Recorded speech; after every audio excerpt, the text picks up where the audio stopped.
If you're speaking, you've probably heard that the best way to get your point across is to tell a story. Maybe you've heard make a point, tell a story, but how do you tell a story? What do you really need to tell a story? Now, for many speakers, it's a huge issue, because you know that the power of a story is going to just transform your speech, but how do you get that? How do you understand it? Fortunately, when you go out there and speaking, you're not by yourself. There are other people who have kind of blazed the way and helped you out. One person is world champion speaker Craig Valentine, who put together this book, World Class Speaking. World Class Speaking by Craig Valentine. If you don't have it, you might want to get it, because it's got a lot of really great thoughts and great advice in speaking. And one of the things Craig talks about is the 9 C's of creating a story. But don't worry, I'm not going to give you all 9. Because actually those 9 C's you can reduce down to 3 very basic steps. They all begin with C. They're all C things. And once you understand these, stories start to come alive. And I know this because I've struggled to find stories. For years I struggled to find stories. I tried different things. I went to different organizations, different groups. Didn't really help me understand what a story was. I didn't know why. You know how when you hear a story sometimes you're thinking, it's not a good story.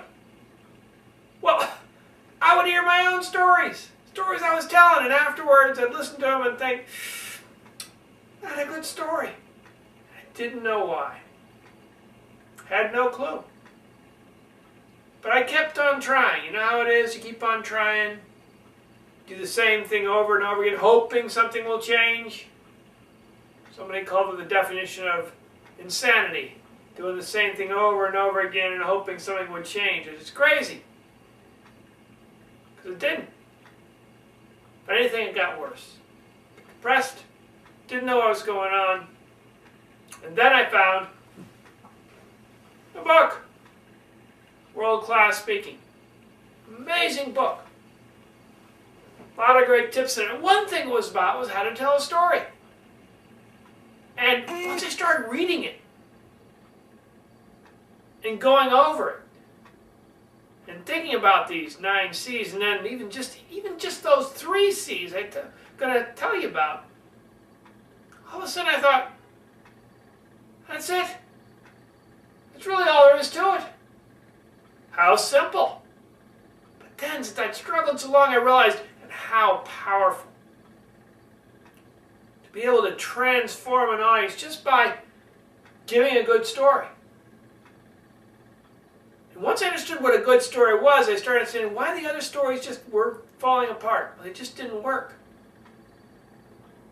And I took some of those old stories, reworked them, keeping in mind these 3 C's that you're going to find out about. And they just opened up. They're like a flower opening up to the sun. All of a sudden, they were there. Were they fantastic stories? No. Are they good stories? Yes. They were good stories. And I can take existing stories and turn them into good stories just by keeping in mind these 3 things. Transform my speaking, my storytelling. So today, you're going to find out about these 3 C's. These 3 key C's of storytelling. The world champion speaker Craig Valentine talks about and knows and uses in his own stories. How simple it is, how powerful it is. I'm going to take you through first what you do at the beginning of the story that's so important and many speakers leave out. Then the middle of the story, what needs to happen, and finally the end of the story is the part that many, many speakers leave out, even if they get the first 2 things. You're going to find out all about that, of how to really create that good story. As you know, if you've tried to do stories, the first challenge is to figure out what really do you want to do? What really do you want to go? What should you be focusing on in the story? And many people have no idea. So stories kind of meander around, go from point to point, here to there, but because they're missing this very important C, stories really go nowhere. They just don't quite cross that point of turning into a story. And maybe you've had that happen where you've got something started and you sort of, okay, and you think, this is not really working and I don't know why. Probably it's because the very beginning, from the very beginning, you're missing something really, really important. And the first step of a good story, the first C of a good story is your story should have conflict. Conflict. Really important. In fact, if you have a story that doesn't have conflict, you have a boring story. Maybe you've heard these boring stories. Somehow nothing quite happens. Or something like, it goes something like, well, the other day I went to bed, relaxed, woke up, beautiful day, I went through, did my teeth brushing, got ready for the day, went out the door, had a beautiful day, it was wonderful, came back, was tired, watched some TV, and then lay down and slept. And the next day I got up, it's a beautiful day, went out, did my brushing my teeth, etc., went out the door, wonderful day, came back, watched some TV, went to bed. You're like, no! No! Gotta be some conflict. Alfred Hitchcock, the great director, said, a movie is simply life with the boring parts left out. What he's trying to say is, if you're going to tell a story in a movie or anywhere else, you're going to have conflict. Really important. So right from the very beginning in your story, there should be some problem, some conflict. I got up, and I went to the door, and I looked out. There was the landlord pasting an eviction notice on my door. Boom! Conflict. Just like that. Conflict. But it isn't enough to have conflict. Sure, you can have conflict. And then I came in, I didn't do it, and so I went off to the... I didn't want to deal with this thing today, so I kind of put it off, and I looked at it, I have to be out by the end of the month, but I got an extension on it, then it was 2 months, I got another extension on it. I mean, you can have conflict, and that conflict can go on and on and on and on and on, but for that conflict to really work, you gotta do something with it. You gotta do something with it. Conflict can't just sit there. It's got to go somewhere. And that happens when you grow the conflict. Grow the conflict. Whatever the problem is, it has to get worse. Whatever your problem is, it has to get worse. To grow the conflict. Once you do that, conflict builds and builds and builds, and problems happen. Now, going back to world champion Craig Valentine, he's got a really clever thing he talks about the importance of conflict and why you need conflict. And he simply says, imagine the movie Titanic if the water didn't rise.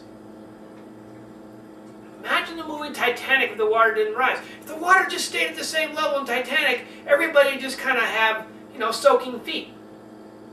That'd be it. Be a movie about people running around and saying, "Ah, God, my feet are so soaking." But it's not. The water rises. Things get worse, and they get bad, and they get awful. You grow the conflict. That makes the movie. That makes the story. So the first important thing in every story has to have is conflict.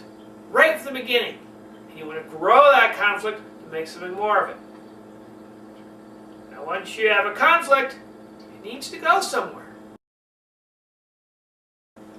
Okay, you got a conflict. Good. And you're growing that conflict. You're fighting back and forth. Your character has a problem, there's an internal problem, there's something going on, the Titanic is sinking, water is rising. Great, all this conflict and all these sort of things are happening. That's wonderful. That's great. That'll get your story started and get it going, but then you need to have that second step, that second part, second C that is so important after conflict. And some speakers don't. They get the conflict right, and it's just conflict, and the audience thinks, where's this going? What's happening with this? And that's because the second C is missing. It's really important. So once you have the conflict, then you need to have that second C. And the second C is the cure. The cure. And that simply means if everything's going really, really bad for you, at some time, at some point, there should be something you're able to do or you're able to learn or find out, something that happens that cures that problem. There has to be a cure for that problem.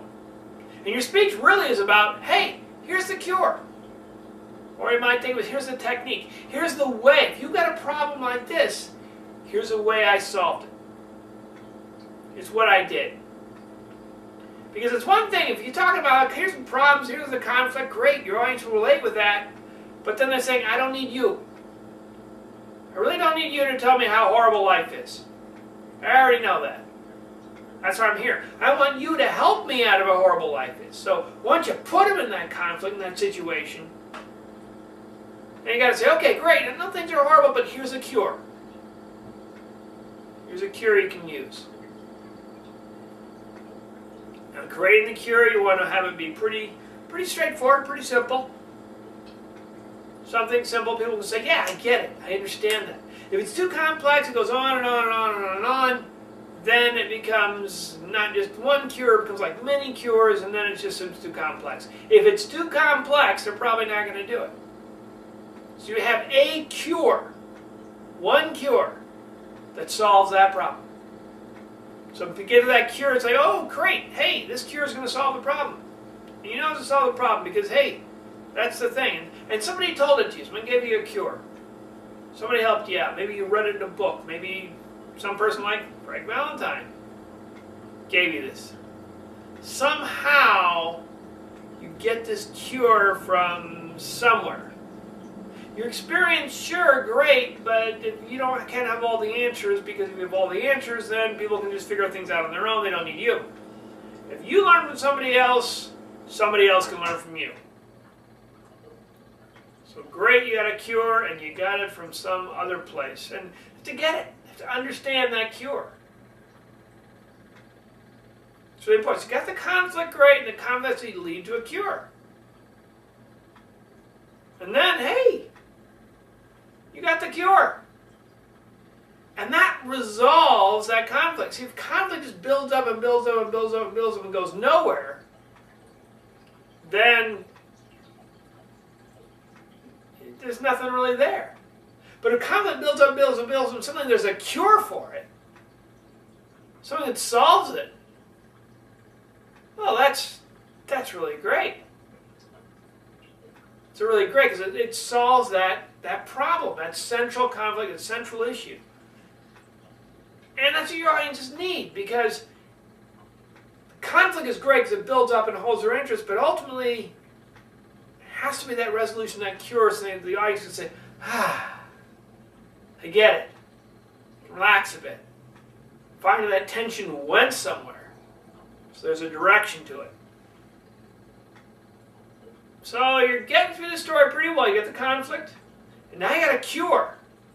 It's really going to help out. If you do those two things, then you got a pretty good start in your story. You're almost there. Hey, conflict, got a cure. Okay, I'm almost there. But there is one thing still missing. You got a conflict. You're growing that conflict. Maybe your character has some sort of back and forth with somebody else. Maybe it's an internal conflict, something going on inside them, kind of gnawing at them. All right, and you grow the conflict. It gets bad, it gets horrible, and it just keeps on growing. That water and that temperature starts rising. Great. And then you get a cure. Hey, had all these problems, and now, boom, I got an answer. That's great. You got the cure. And sounds like that should be it, right? Got a conflict, got a cure, I'm done. And many speakers approach it like that. But if you do, you're missing the most important part of your story. Part of your story your audience is waiting for and really needs to hear. It's going to get your message. And that is, there needs to be a conclusion. A conclusion. It's not enough just to have some sort of conflict leads to a cure. That's great. But you need a conclusion. Because if you got this problem going on, and all of a sudden you say, hey, I found a perfect cure, I used the cure, your audience is now wondering, did it work? Did that cure for the problem you had, did it really work? Did it really help you solve your problem? How are you changed?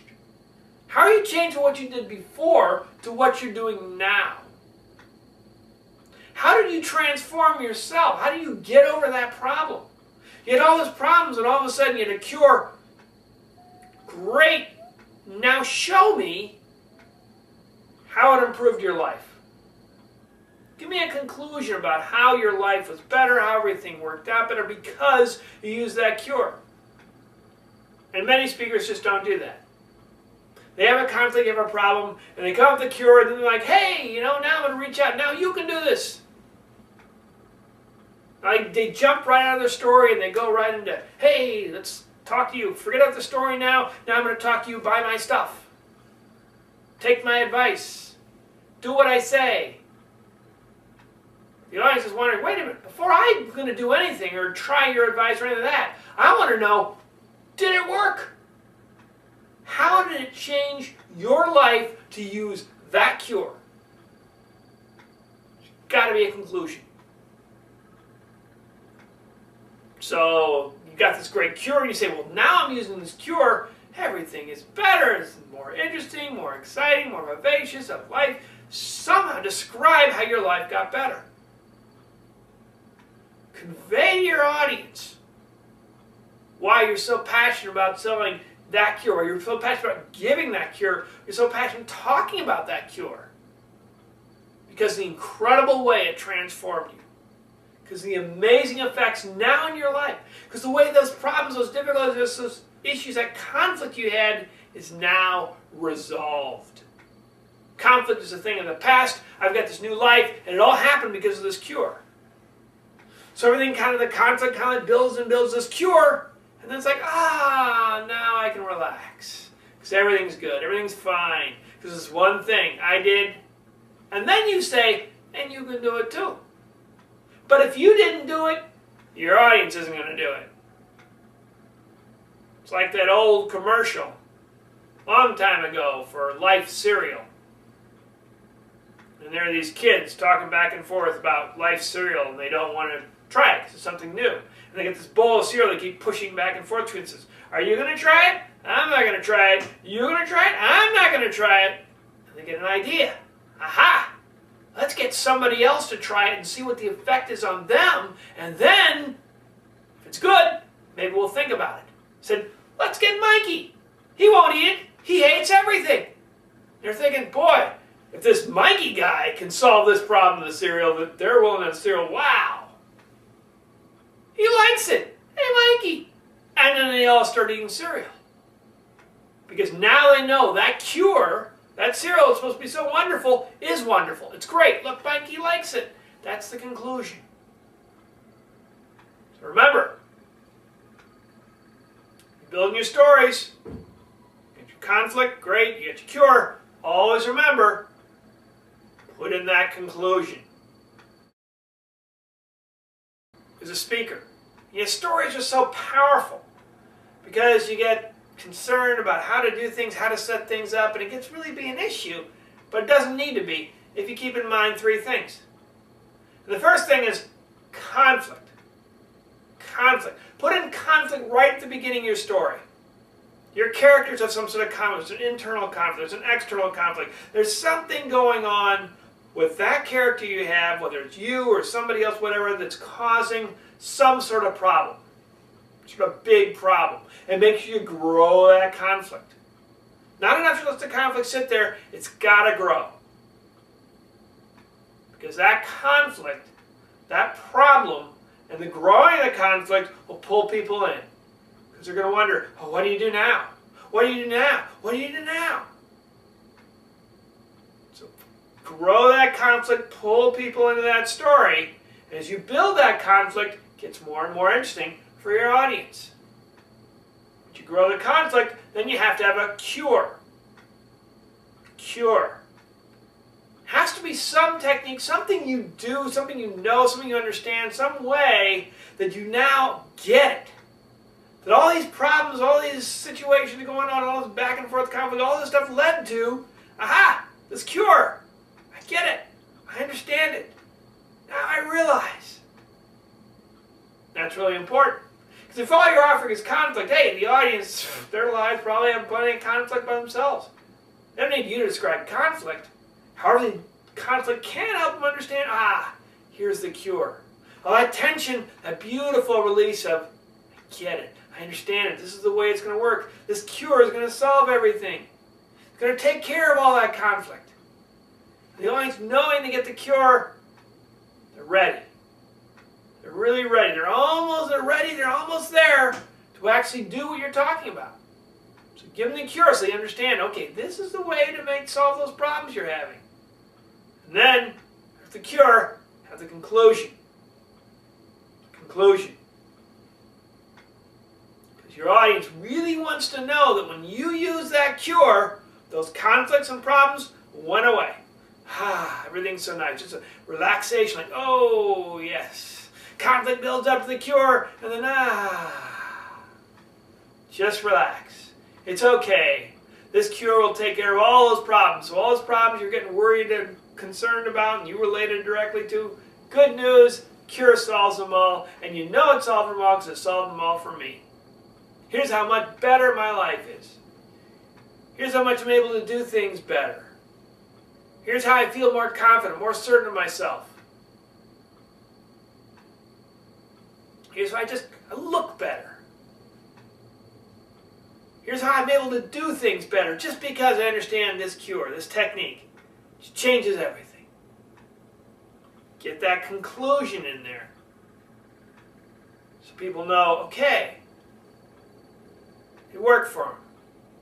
Definitely worked for them. Maybe it'll work for me, and then after you get the conclusion in there, work for me, and it worked for you, then you can start by stepping out of that story. You're done with the story. You can talk directly then to the audience. But that's the story. Getting that conclusion is really important. So that's how to create a story. You have the conflict, leads to grow the conflict, leads to a cure, and then after that it's conclusion showing how well everything worked for you. If you start using these three-step method, going back to some of your unsuccessful stories, going back to some of the stories you thought were successful, and thinking, okay, do I have this conflict? Is this conflict really building? Is there a cure? Is there a way I solve the problem? And, most importantly, when I do solve the problem, I show them how I solve the problem with some sort of conclusion. You start doing that, just those three things, and you will find a new power in your stories. You'll find a new certainty, a new confidence you have in going into those stories. Quickly you'll be able to create those stories, and as you start living those stories and really being aware of that cure, you'll probably even make your life better. Because now you're really walking that talk. And much more aware, much more certain of yourself, much more into it. Knowing how you can use that process over and over again to create a really good result in your life. And the confidence and certainty you have that those cures working for you will spread to your audience. Your story will be powerful, transform, will motivate your audience to action.